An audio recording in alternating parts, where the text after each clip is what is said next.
Hey, welcome to Buffalo Plus and the Buffalo Plus YouTube page. Mike Catalano along with Dan Fates tonight. All right, Dan, let's talk about what everybody seems to want to talk about with the Bills offense, and it is Josh Allen running the football.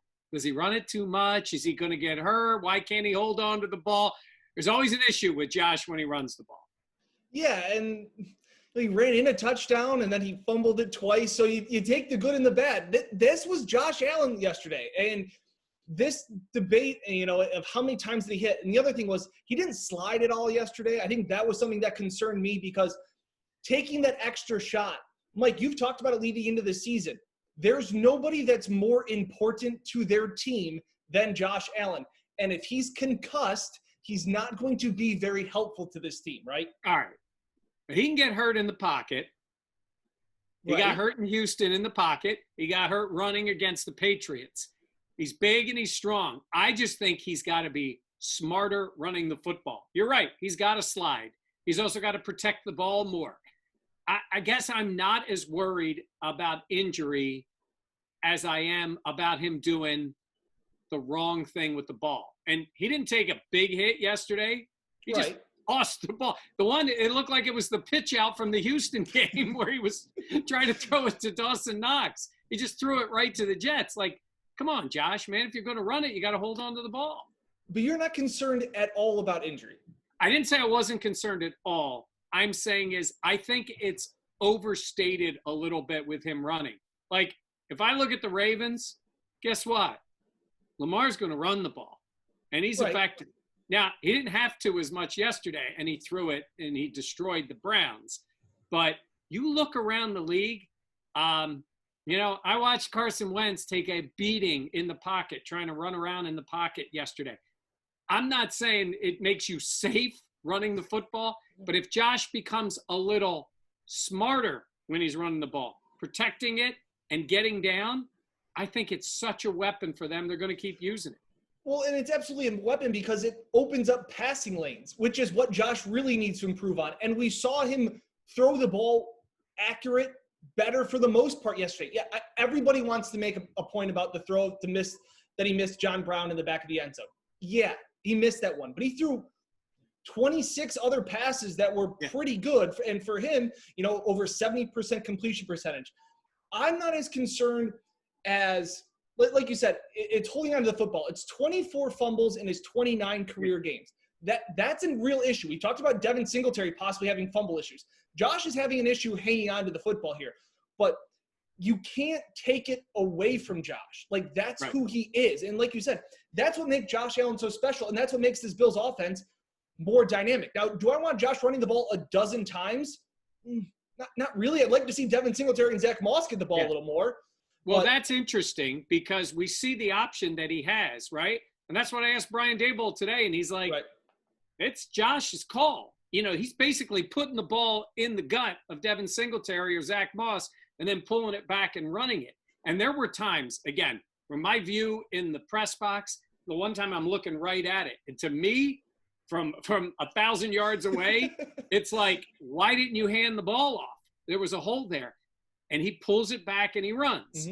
Those are the plays I think can be effective, but you got to be a little more judicious about it. And they never got the run game going. But let's be honest, he was effective running the ball, and the Jets played it more for the backs, and he gashed them. And we saw what happened with the Dolphins against Cam.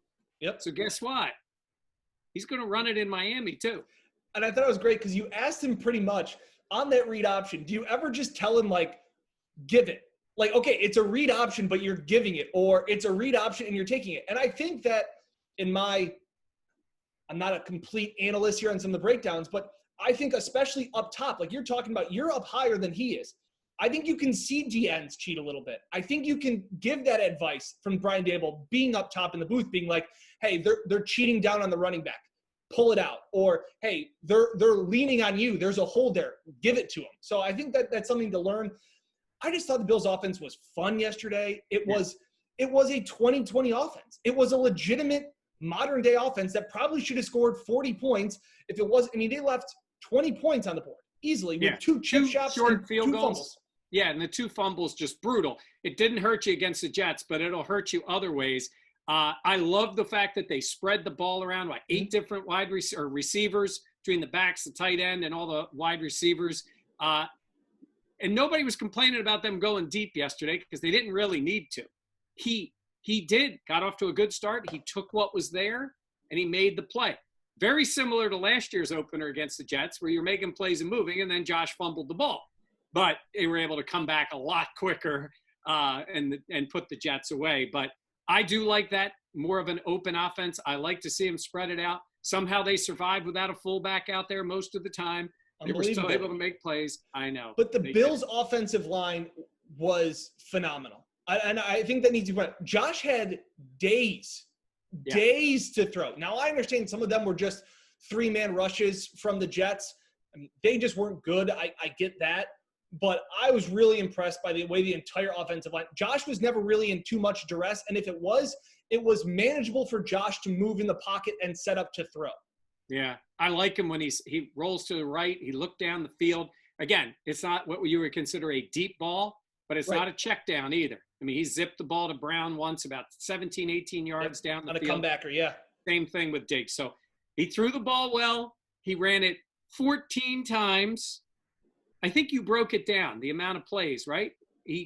Which were called runs. At least I thought that's what we were talking about. I think it was 8 called runs, and then there were the run pass 3 options, scrambles, right? Yeah, scrambles. So there are different reasons, but regardless of the reason, if he's out there running, he's got to be smarter, and he's got to hold on to the ball. And the best was he even going to run. The second one, he pretty much said, admitted it. We're in the sports office. I'm sitting there next to Jenna, and Jenna goes, "How do you fumble that ball? He's upside down." Like that's a problem too. He put himself in position, and he even admitted it. He goes, "I went to kind of save myself instead of if you're upside down and you're going to come." I would say upside down, trying to hold on to the ball with one hand is not ideal for ball security. That's not the whole 7 points thing, right? To hold on to the ball. It's like one of those things where you're upside down and it's like the freeze frame, and it's like you're probably wondering how I got here. Yeah, no more of that, Josh. But he and Cam in a battle as running QBs in the AFC East this year. How about that? It'll be fun. Yeah, it'll be fun to see. All right. Hey, remember to check out everything. And we are loaded up with content on Buffalo Plus and on the YouTube page. Podcast coming out. Podcast coming out, too, wherever you get podcasts. Jenna Cottrell, Dan, and I all together for Buffalo Plus, covering the Bills as they get set for Fitz and the Dolphins. We'll be talking about that this week. For Dan Fates, I'm Mike Catalana. Thanks for watching.